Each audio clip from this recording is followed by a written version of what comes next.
everyone. My name is Julia. This is Olivia. And this interview is part of the Future of Work series at UC Davis. This quarter, we'll be conducting one-on-one interviews about the future of work, specifically as it relates to the global health crisis and accompanying economic downturn being created by the pandemic.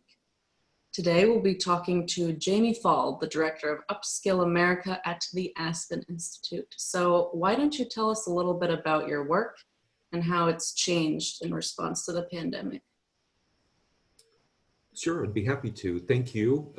Thank you for this opportunity, and I appreciate the chance to visit with you about this. This is really important work, I think, and very interesting times, as we all know here. But so UpSkill America is part of the Aspen Institute. We work with employers to develop strategies to educate and train their workers, especially frontline and entry-level workers, so that they have opportunities to advance.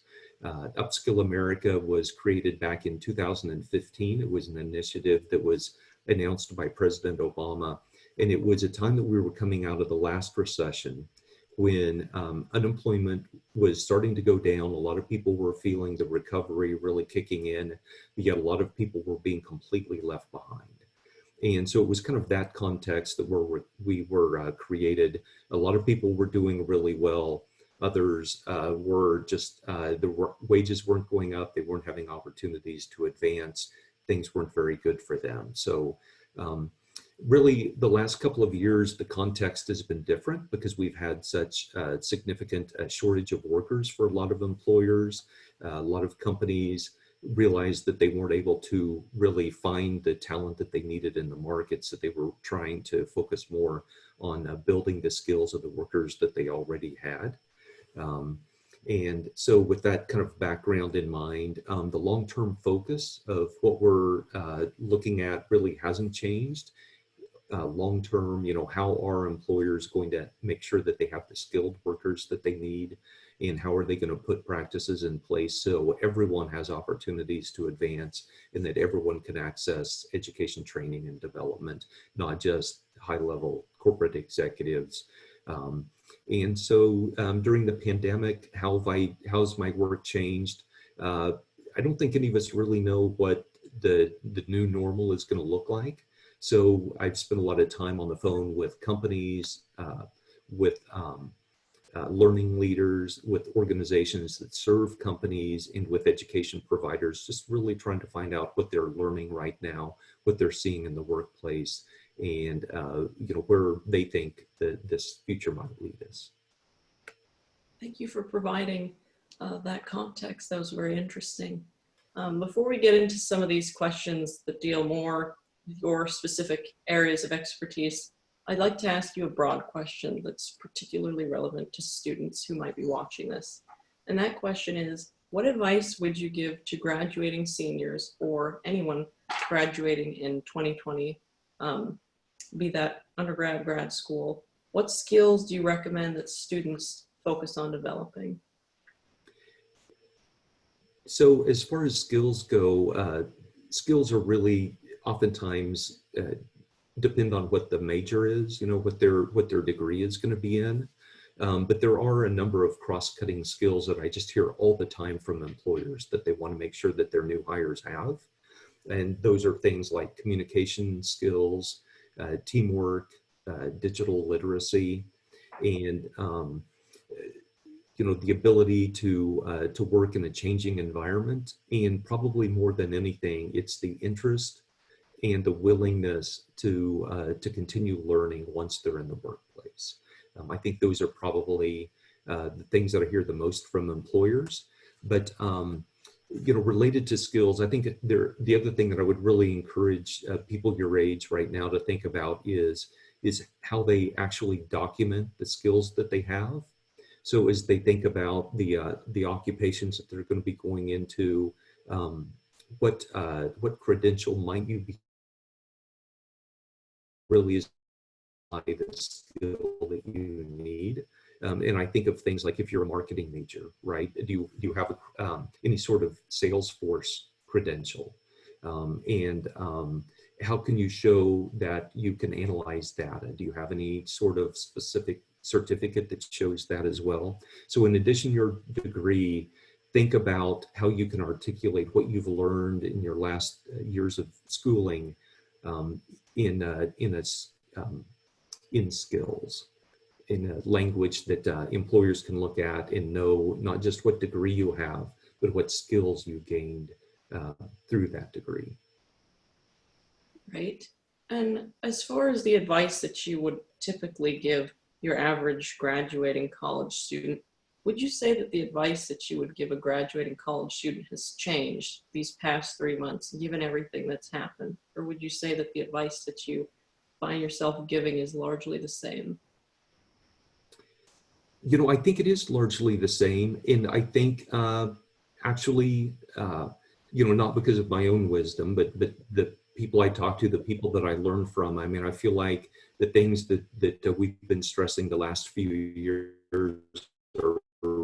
are growing in importance, that willingness to continue to learn, thinking about skills and how you articulate what you've learned in college in a skills language. Because there might be lots of employers right now that aren't thinking, well, we need a particular job title, but they can certainly look around the workplace and think of all the skills that they need and where they're lacking skills, and just young people's ability and willingness to really focus on, you know, again, articulating what they've learned in a skills language, so people know what you could do when you enter the workplace and not just the degree that you earned. I think that's really going to be critical for the people who are going to be graduating in the class of 2020, and can help distinguish who gets a job when they graduate and perhaps who cannot. And what advice would you give to students who are currently feeling a lot of pressure to reassess their current academic plans, their majors, their career paths, this pressure to change? For seniors, whether to continue on to graduate school, master's, PhD, anyone who's thinking of, I need to change my plans because of this pandemic. So that's a really important and tough question. And, you know, in a lot of ways, my heart really goes out to people who are struggling with that now. And so I don't want to sound calloused in any way in my answer, but basically that's the human condition. The whole rest of your life, you know, unless you pick one profession and stay with it forever, you're going to be trying to sort through challenges like, you know, do I need to be going back to school? What is my skill set? And is it going to be useful in the marketplace? You know, when should I be thinking about changing jobs? Have I stayed too long with my current employer? Or do I need to be thinking about, you know, going back to school or refreshing my skills? What are the things that I need to be thinking about now to make sure I'm really positioned for the next 5 years? And that is just, unfortunately, in many ways, a constant balancing act that we all face every day. So I understand and appreciate how hard it is right now, especially for young people. But that is, you know, actually a practice, and, you know, maybe even a skill that they need to be developing now. And I would just, you know, I hate this term. I swear never to use it, but, you know, in some ways it's something that people need to lean into, right? And say, okay, how do I really evaluate my skills right now and my value in the marketplace and what I want to be doing? What are the criteria I want to be measuring those against? And be thinking about this as a framework that they can use through their whole life. Do you think that employers are going to be focusing more carefully on their bottom line once the immediate crisis with the pandemic is over? And I'm asking that for people that are considering graduate school versus jumping straight into the workforce. I want to be, you know, really careful with this answer too as well, because I'm really appreciative of the commitment that higher education is, and that a lot of people, it's taking on significant debt that could have an impact on them, you know, throughout their lives. And so I don't want to just tell everyone, oh yes, just take this time to go back and focus on your education, right? Although I think that's really important. And, you know, if someone's in a position to do that, I would highly recommend that. Take this time while hiring is going to be a little bit slower, and continue to invest in your education if you're in a position where you can do that without taking on an unreasonable debt level. But employers are going to be really careful about their hiring right now. No doubt hiring is going to be more difficult for people graduating from school, but just on the phone yesterday with an employer that was talking about how they're always looking for people who are eager to learn, are going to be a good fit in the workplace, and have a bright future and can contribute a lot to the employer. And in some ways, employers are going to be eager to try to find these folks and hire them right now. So all is not entirely bleak for folks. It is unfortunately going to be harder, though, in many cases.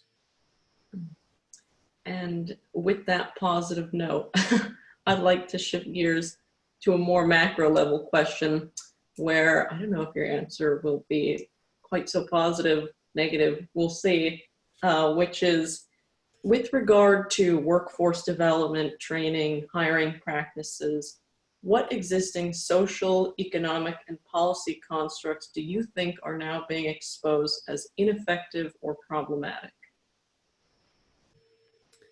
I think probably the number one thing that's being exposed right now is how completely unglamorous and sustainable gig work really is.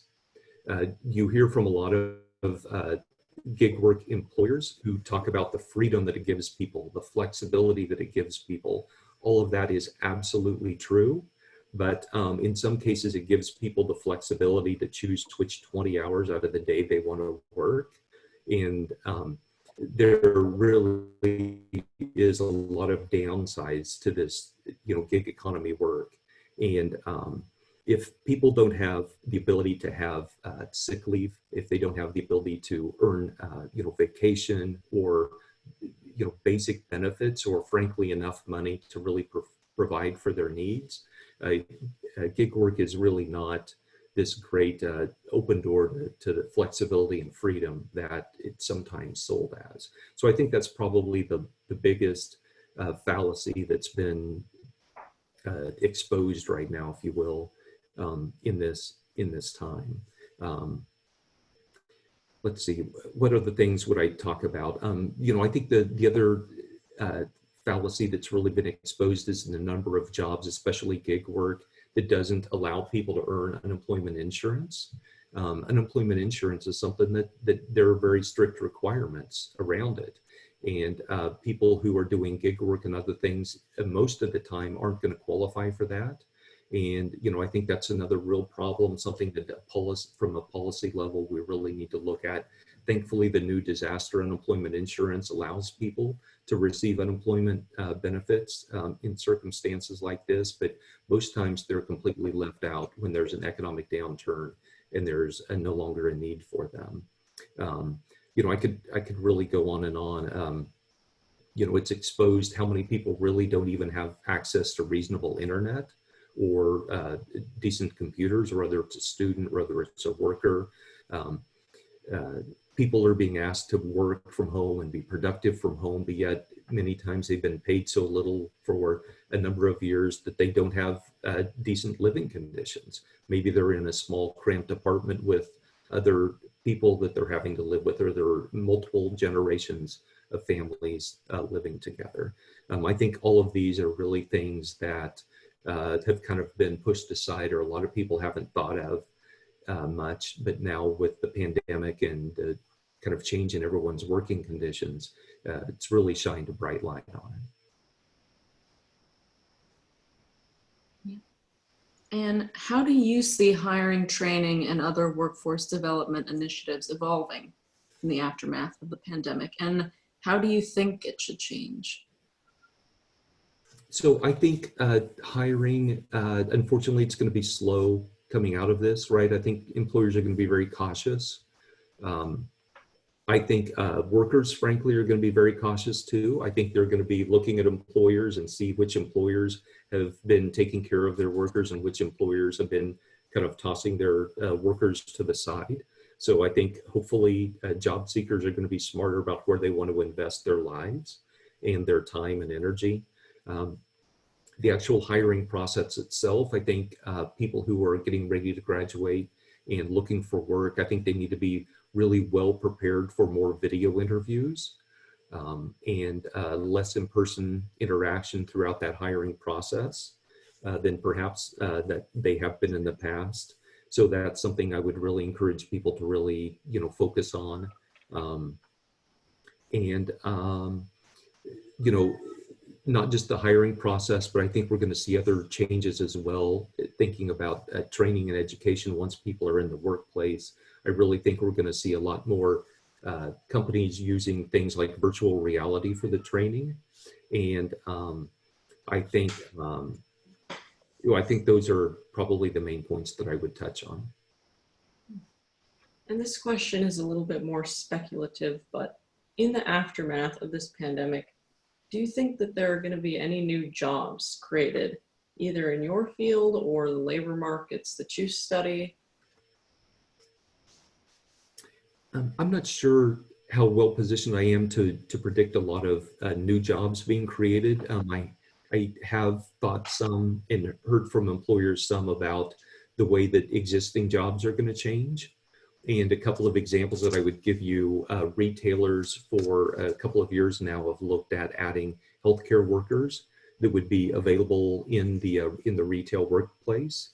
And I think we're probably going to see that really accelerated. So there would be not just healthcare workers for the customers coming in that might want their blood pressure checked or whatever it might be, but they could also perhaps serve more of a role within the workplace protecting workers, which I think is something that workers will be looking for.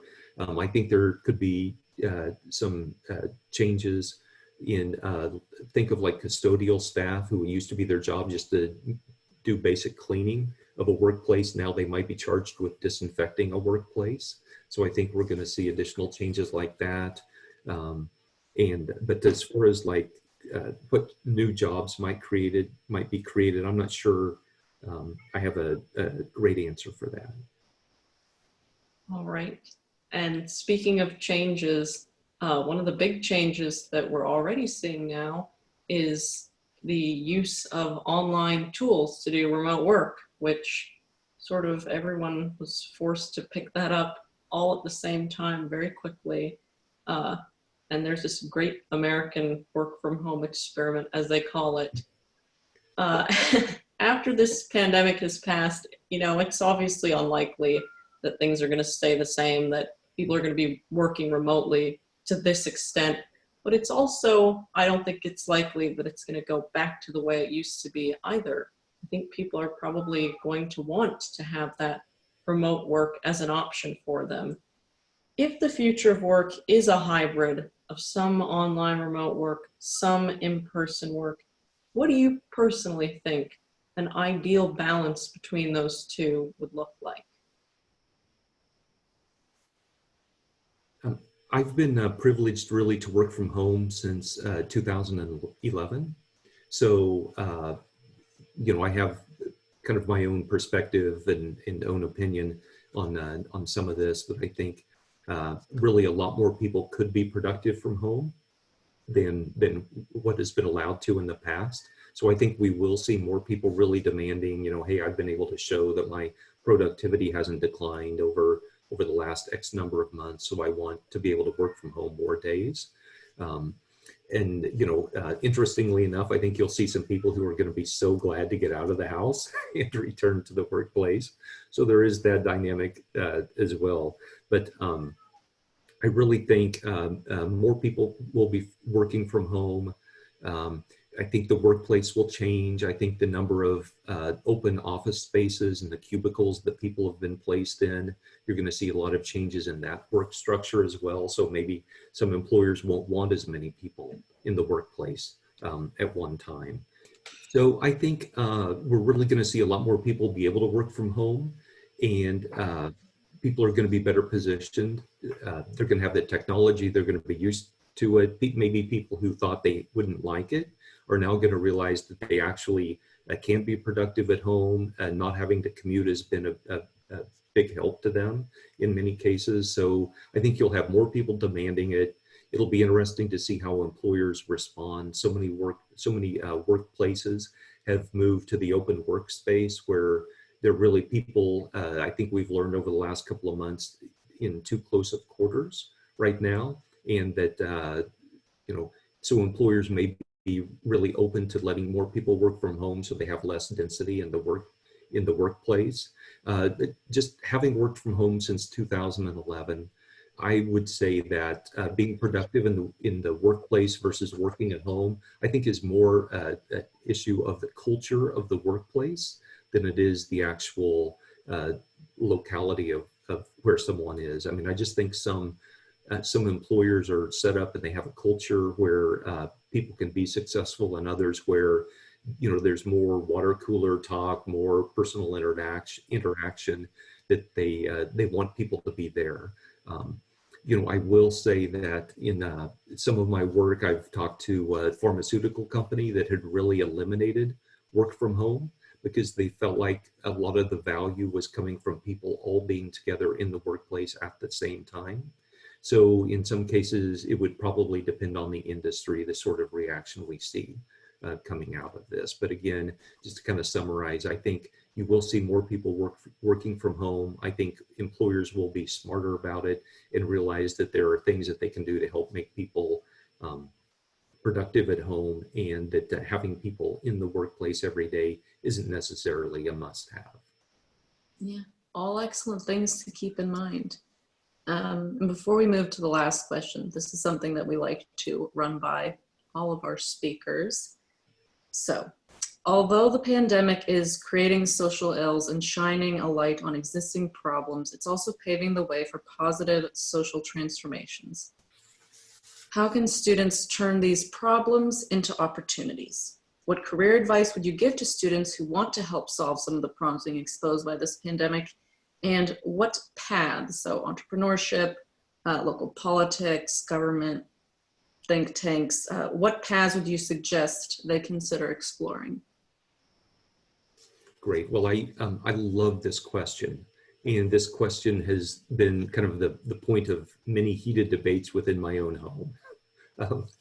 So let me just address that. I think having been in the workforce development 25 years, this is what I feel strongly. Take it or leave it. I think people being told to do what makes them happy for a career is the worst career advice anyone can ever receive. And let me tell you why I say that. What makes you happy is going to change throughout your lifetime. So that's the first thing I would say. Doing what makes us happy isn't always what's best for us. But here's where I challenge that as well. What's important, I think, to people is to be fulfilled. It's not to be happy. And those are two different things that I think often get conflated and that people get confused. So I would challenge people to think about, what problem do you see in the world that you want to solve? Where do you want to make a difference? And really focus on that right now.